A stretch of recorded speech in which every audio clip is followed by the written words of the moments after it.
capítulo 2, versículo 5. Bem-vindo também, nós temos que dar, né? Quantos estão felizes pela vida dos irmãos? Vamos dizer todos juntos? Amém! Bem-vindo em nome de Jesus, volte sempre, traga mais 10. Aleluia. Filipenses 2, capítulo 2 e versículo 5. Um texto conhecido de quem lê a Bíblia, quem gosta de ler, mas vamos meditar um pouco da palavra de Deus, porque Deus é bom e nós sabemos que o presbítero irmão Edson está trabalhando, justificou a sua ausência, presbítero irmão Edmilson também, presbítero o diácono Vaime, também Ivan, estão trabalhando.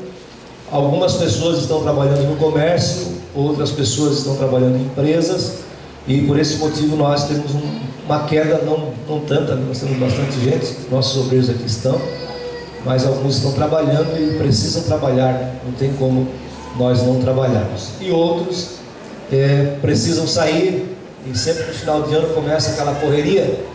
Mas eu vou deixar um alerta para os irmãos: final de ano todo mundo gosta de comprar, e é bom comprar, não esqueça, é muito bom comprar. Só que também depois de comprar tem que pagar, tá? Não esqueça. Em comprar é bom pagar. Comprar é fácil, né? Chega lá, eu quero levar isso, quero levar aquilo, quero levar aquilo outro, mas aí chega na hora de pagar, mas vai começar a pagar só em fevereiro. Mas fevereiro chega. Aí as propagandas são para encher o olho, né, e os ouvidos. Aí o pessoal vai lá e compra, vai começar a pagar só depois do carnaval. Mas depois do carnaval chega e tem que guardar o dinheiro para pagar as prestações. E é muito ruim entrar o ano endividado. É bom a gente entrar o ano com o controle da situação, porque o nosso país sofre uma instabilidade e nós cremos em Deus, mas também não vamos colocar Deus em compromisso com as nossas dívidas, né? Porque Deus não faz conta para ninguém, quem faz conta é nós mesmos. Nunca diga que Deus deve pagar a sua conta. Se você se desempregou, adoeceu, se a prova chegou, Ele vai tomar providência. Caso contrário, você fez conta, você paga a sua conta. Deus não paga a conta de quem não quer compromisso com o trabalho e com a verdade, com seriedade. E nós devemos cuidar disso. Eu sempre ouso falar, começando sempre pelo nosso altar, né? Nosso altar deve ser um altar onde as pessoas que chegam aqui possam olhar para cima e não dizer assim: tive que ouvir aquele camarada, aquele outro, está devendo. Isso não é legal. Não é legal, é feio.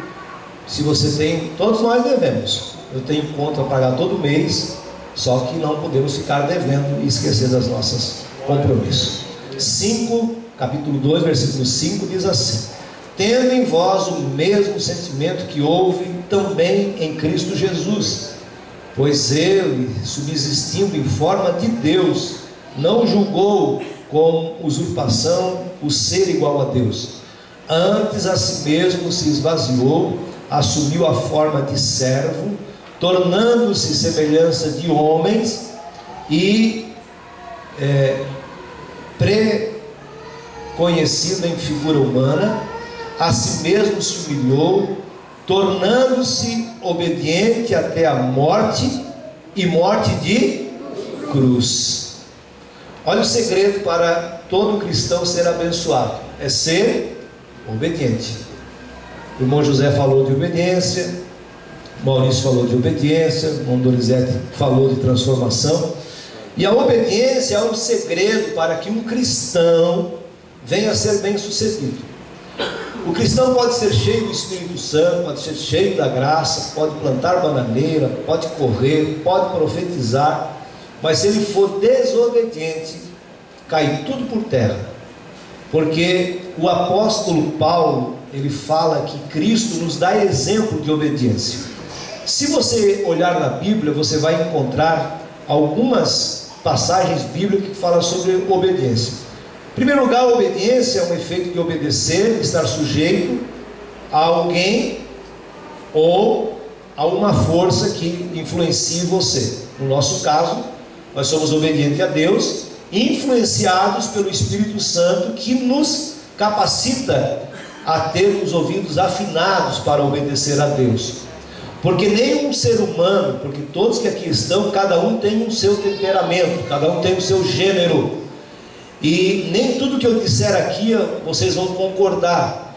Mas no lado espiritual, o Espírito Santo faz com que nós tenhamos a mente de Cristo, ou seja, que nós venhamos concordar em tudo aquilo que é proferido através da palavra de Deus. Divergência de pensamentos existe, sempre existiu e sempre existirá, mas obediência a Cristo está sujeito a você deixar o Espírito Santo dominar o seu querer, a sua vida, a sua vontade e as suas emoções. E Cristo, ele se submeteu, se esvaziou da sua glória, não teve por orgulho de ser igual a Deus, mesmo ele sendo, ele se esvaziou, e ele humilhou-se até morte de cruz, e ele vai ao ponto de estar no Getsemane, e a Bíblia diz que ele está orando com seus discípulos, e ele vê que o cálice é amargo para beber, e ele faz uma oração ao Pai, dizendo: Pai, se possível, passa de mim este cálice, mas que não seja feito a minha vontade, mas que prevaleça a tua vontade. E é o que o crente deve aprender a fazer: orar e dizer que ele deve estar no centro da vontade de Deus, porque às vezes nós vamos orar já decididos que nós queremos que tal coisa aconteça, ou quando alguém vem pedir um conselho e você ouve a história da pessoa, a pessoa conta toda a história, e se você contrariar ela naquilo que ela quer, ela já diz que você não está sendo dirigido por Deus, porque ele queria que as coisas acontecessem da forma que ele queria que acontecesse. Quando Deus é quem dirige a nossa vida e usa as pessoas para nos orientar. Se você olhar a passagem de Balaão, você vai encontrar Deus dizendo a Balaão que não queria que ele amaldiçoasse, porque ele não tinha como amaldiçoar, e ele não deveria nem tentar amaldiçoar o povo de Israel. Deus falou uma vez para ele, mas ele, quando ele ouviu a oferta que ele recebeu de Balaque, o ouro, as benfeitorias que ele iria ter, cresceu o olho, o orgulho entrou, a avareza entrou no coração dele, e ele saiu com a intenção de amaldiçoar o povo de Deus. E a Bíblia diz que Deus, não tendo ninguém para falar com o Balaão entra entre duas fendas, entre uma fenda de duas rochas, num estreito, num trilho, quem sabe numa estrada apertada, e não tinha como a jumenta virar de volta, ela só tinha que ir para frente, porque ele espancava a jumenta, colocava as esporas, como diz o gaúcho, nas costelas da jumenta, batia, e a jumenta estava enxergando o anjo, e o profeta não enxergava. Muitas vezes o profeta fica cego, porque o profeta quer falar aquilo que ele quer falar, e não é Deus que está falando, e às vezes ele larga umas profetadas, e as pessoas pensam assim: mas na boca desse homem, tudo que sai é de Deus. Nem tudo que sai da boca do ser humano é Deus, às vezes não é Deus, às vezes nem é Deus que está falando. Às vezes a pessoa se emociona, às vezes a pessoa está sabendo do problema e quer jogar um chapéu em cima dos outros, que não se deve fazer isso. E às vezes a pessoa talvez quer entristecer, porque nós somos usados em profecias por Deus, por nós mesmos e pelo diabo. Então nós temos que tomar muito cuidado. Então o Balaão desobedeceu e estava indo contra Deus. Só que uma jumenta, um animal insignificativo para um judeu, estava vendo o anjo. A jumenta conseguiu virar o pescoço para trás e perguntou: o que está batendo em mim? Não precisou mais nada. Quando a jumenta virou para trás e falou com o profeta, ele já entendeu que o mistério era Deus. Então obedecer é muito melhor do que sacrificar. E quando nós obedecemos, nós somos bem sucedidos em tudo. O filho obediente é querido do pai, o pai que é uma bênção para o filho é querido do filho, a esposa obediente ao marido é querida dele, e o esposo que é amado da esposa e que ama a esposa também é querido dela. Agora, quando você vive com pessoas que são assim, rabugentos, chatos, que você não consegue conviver, aí fica difícil para conviver, porque se alguém não ceder, irmãos, as coisas quebram. Você viu, quem trabalhou muito com junta de boi, conheceu uma raça de boi chamada Zebu, e quando eles resolviam empacar, eles se ajoelhavam no chão, não tinha fueiro que levante mais eles do chão. Eu conheci um amigo chamado José Pisoni, que era amigo de meu pai, e ele usava colocar um tição de fogo aceso, encostava na perna do boi, mas ele se queimava e não se levantava porque ele era teimoso. E tem crente que às vezes é tão teimoso que Deus está cutucando ele está dizendo assim: não, eu não dobro, eu não mudo, eu não quero mudar desse jeito que eu sou, eu quero continuar sendo assim. Se você continuar sendo assim, você vai ficar sempre sem a bênção de Deus, porque Deus abençoa aqueles que são obedientes à sua palavra.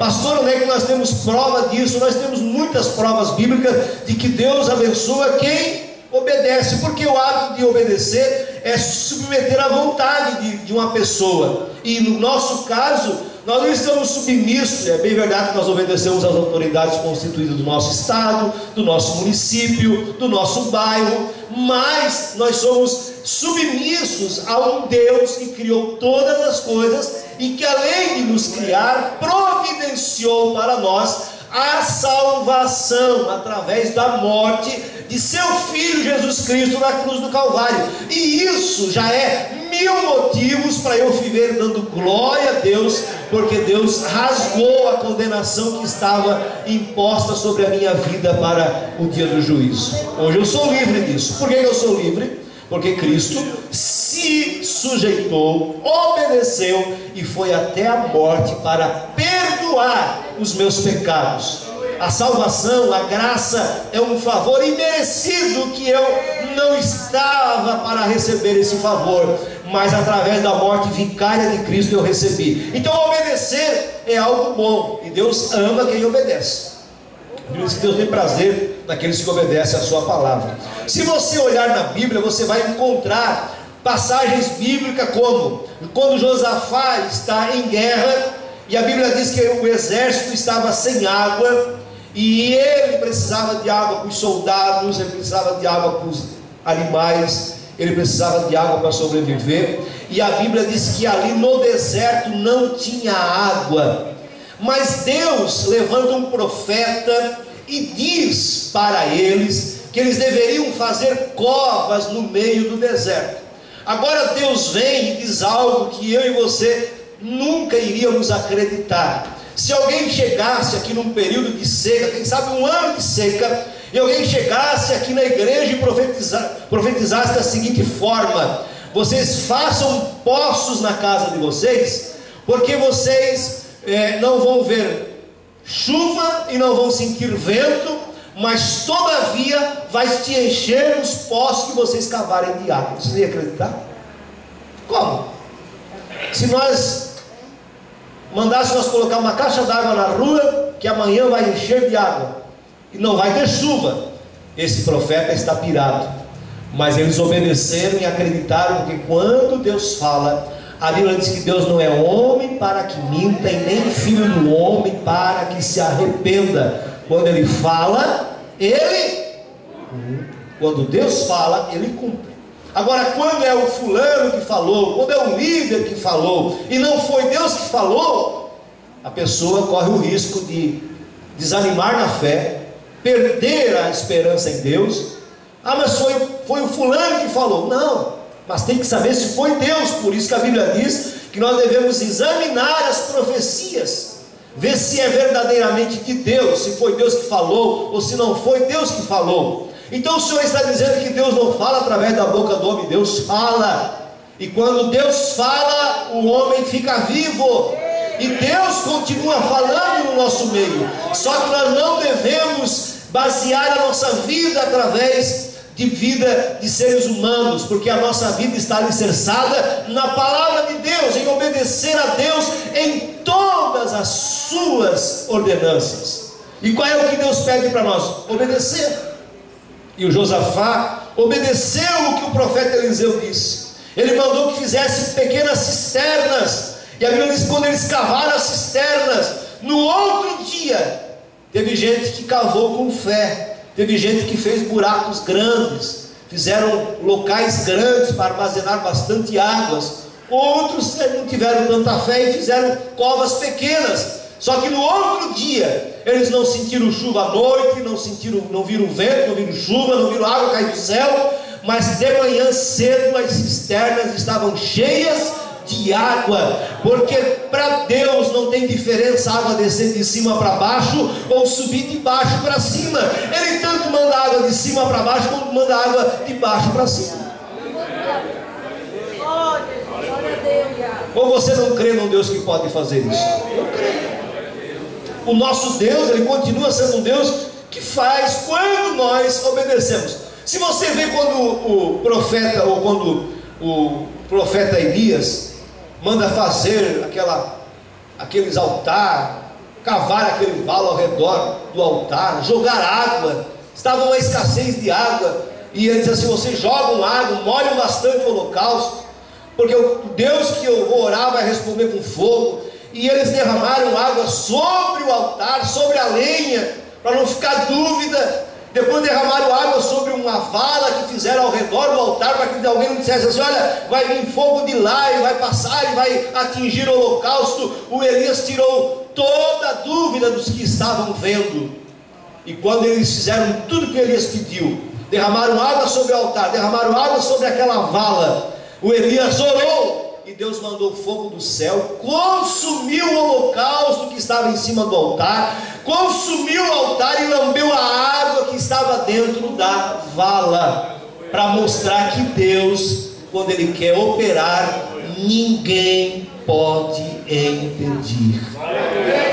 Quando Gideão faz a prova com Deus através de molhar o velo, uma hora molha por fora, outra hora molha por dentro, eu vou ter que espremer, ele vai ter que dar um copo d'água. E Deus, ele entende e Ele faz as coisas para que nós venhamos